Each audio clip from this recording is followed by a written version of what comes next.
நண்பர்களுக்கு வணக்கம். இன்றைய பதிவில் திலேப்பியா வளர்ப்பு, அதாவது ஜிலேபி மீன் வளர்ப்புன்னு சொல்லுவாங்க.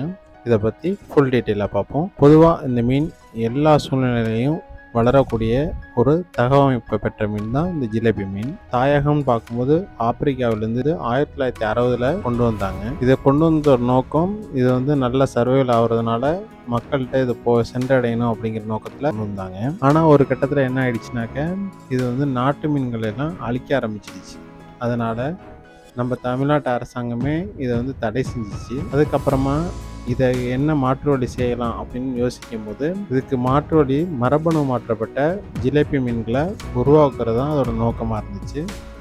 அதுலேருந்து உருவாக்குனது தான் இந்த கிரிப்டோ திலேப்பியா. அதோட இனப்பெருக்க காலங்கிறது ஒரு 4 மாதத்துக்கு அதால் இனப்பெருக்கம் பண்ண முடியாது. அந்த டயத்தில் மக்கள் வளர்த்து அதை சேல்ஸ் பண்ணிடுவாங்க. அந்த மாதிரி இதை தகவமைப்பு ஏற்படுத்தினாங்க.